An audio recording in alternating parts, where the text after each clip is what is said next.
I'm a 29-year-old woman named Leora, and for as long as I can remember, I've been the person who gets forgotten in my own family. I wasn't mistreated. No one yelled at me or called me names. That would have at least meant they were paying attention. Instead, I've always just been invisible. Polite smiles, nods, but never a real place in the room. My older brother Evan is a high-profile lawyer with a spotless image and an even shinier LinkedIn page. He's the kind of person my parents brag about at dinner parties, firm handshake, classic suits, the works. Then there's Myriel, my younger sister. She started a blog during college that blew up. Now she's a full-on lifestyle influencer, home renovation reels, skincare routines, collabs with mid-tier fashion brands. She lives in neutrals and beige, and my parents treat her like a walking PR opportunity. Me? I work in private security, specifically in cybersecurity. Most of my contracts are under NDA. I deal with breaches, stalkers, blackmail, insider threats. It's quiet work, low profile by design. I like it that way. The problem is my family never bothered to learn what I actually do. They know I do something with computers, and that's about it. They've never asked. At every gathering, it was like I wasn't even there. I'd show up, bring something, help clean up, and no one would even notice when I slipped out early. Photos? I was always the one taking them. Group chats? My name would be left out, and if I asked about it, someone would say, "Oh, we thought you were busy."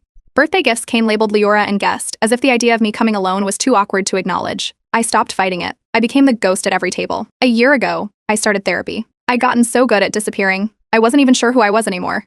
My therapist helped me trace things back, how being overlooked shaped how I saw myself, how I avoided connection before people could forget me. I made changes, slowly. I stepped back from my family for a while. I didn't attend the last 2 holiday gatherings, skipped a few birthdays. No one called to check in. Then, something happened that should have mattered. I got a national award in my field. One of the top infrastructure firms in the country had been under a quiet, targeted cyber attack. I'd been contracted to investigate it, and I traced it back to a group that had been probing multiple systems at once. I stopped the breach before it got worse, and the firm went public about it. The article ran in local news. A few coworkers reached out. No one in my family said a word. I know they saw it. Mariel's manager actually liked the article on LinkedIn. After that, I let go of trying. I went back to work, kept my circle small, until a wedding invitation showed up. My cousin Isolde was getting married. A big, elegant wedding at a vineyard 3 hours out of town. I almost threw it away, but something about it caught me.